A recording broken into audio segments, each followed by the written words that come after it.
Hello, everyone. My name is Julia Brantley, and I'm an occupational therapy student at LSU Health New Orleans. I'm part of a team of OT students who have compiled this webinar series to bring you practical wellness tips to promote mental and physical well-being in the workplace. Without further ado, let's delve into today's topic, which is stretching. So when we're stretching today, we're going to be focusing on a few different problem areas for desk jobs. The first area is your wrist and hands. These spots can become aggravated from typing for long periods of time and potentially overextending your wrists. The second problem area is your low back and hips. So we spend a lot of time sitting in chairs, and often we don't have proper lumbar support, which we will get into in our next video. The third problem area is your neck and shoulders. And if you're like me, you probably spend a lot of time leaning over a screen, which can really aggravate those muscles in your neck and your shoulders. So these are the three areas that we're really going to be focusing on with today's stretches. Why should you prioritize stretching? So the benefits of stretching is that it keeps muscles flexible and long. It also improves balance and posture. And finally, it reduces the pull on joints, which in turn reduces joint pain. Here is a major myth around stretching. If it doesn't hurt, I'm not stretching enough. This is definitely something that I used to believe. But the truth is that stretching can feel uncomfortable, but it should not cause pain. If you start to feel pain, you may be overstretching. So I want you to keep this in mind today when we're practicing the stretches. Make sure that you're not having any pain, and if you are, scale it back a little bit or stop entirely if necessary. So we have a few rules for stretching. It's most beneficial right after physical activity or a warm-up.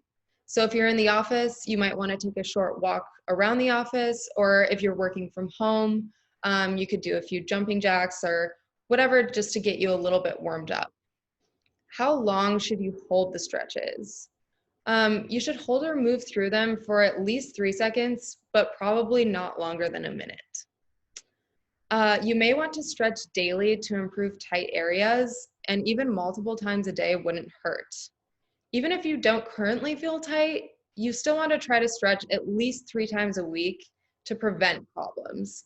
So these stretches are not just a reactive measure to pain that you're already having, but can also be a preventive measure to ensure that you don't acquire any pain. The most important rule here is just listen to your body. Again, pay attention, make sure that you're not having any pain. A little bit of discomfort is fine, but you don't want to overstretch. So I'm going to be sharing with you 10 different stretches today. I will describe the stretch as the video plays the first time, and then you may want to practice while I replay the video a second time. So the first stretch we're going to start with is wrist extension. You'll extend your arm out in front of your body with your elbows straight and your palm facing up. Point your fingers towards the floor, using your other hand to provide a strong but comfortable stretch. So here's the replay of the video if you want to practice.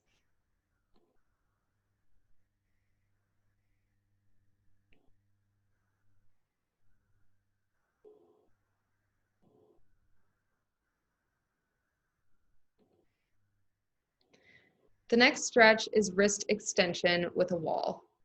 So you're going to place your fingers on the wall pointing outward or away from you. Then you'll slowly straighten your elbow and turn your body away as you press your palm to the wall. Here's the replay if you want to practice.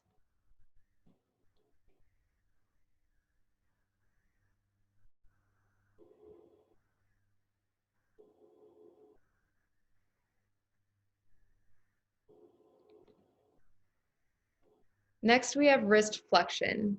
For this stretch, extend your arm out in front of your body with your elbow straight and your palm facing downward this time.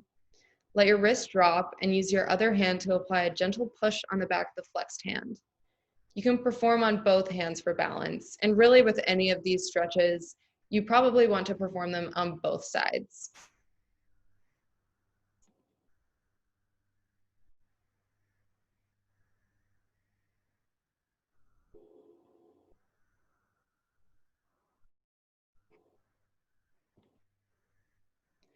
Next, we have head tilts.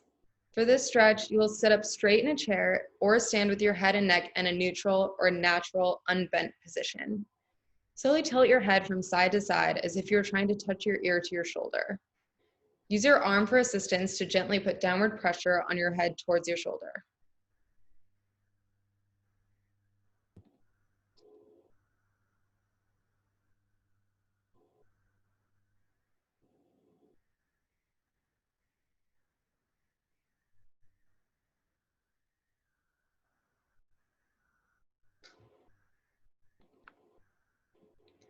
The next stretch is neck flexion and extension. Again, sit up straight in your chair or stand with your head and neck in a neutral position. While keeping your shoulders back, bring your chin to your chest and hold. Next, bring your chin towards the sky and hold. Again, I encourage you to practice yourself along with the video.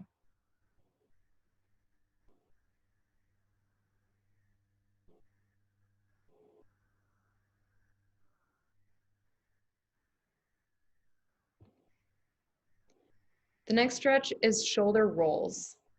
You'll move your shoulders in a circular pattern so that you're moving in an up, back, and down direction. Perform smaller circles for comfort if pain occurs.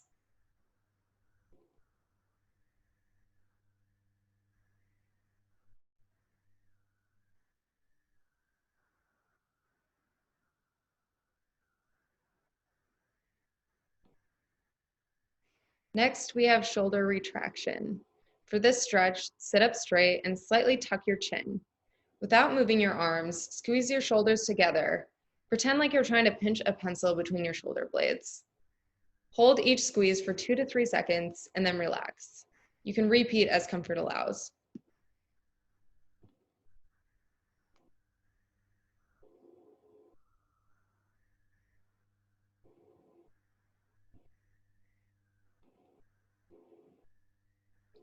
Next, we have the standing hip stretch. While standing, place your knee on a chair as shown. Slowly bend your front knee to stretch the thigh and hip of the back leg. And here's the replay for you to practice.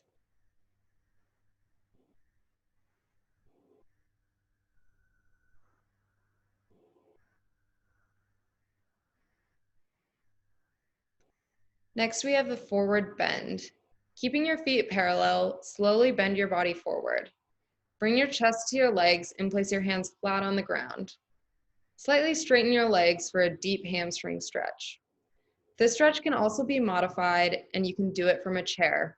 Just sit in the chair and bring your chest, again, to your knees and place your hands on the floor. Finally, seated trunk rotation. For this stretch, you'll be seated with your feet parallel. Bring your shoulder to the opposite knee and hold for 20 to 30 seconds. Repeat with your opposite shoulder. If holding this stretch causes pain, you may perform the movement 8 to 10 times with no holds. So more of a fluid movement as she demonstrates in the video. I'll replay it one more time.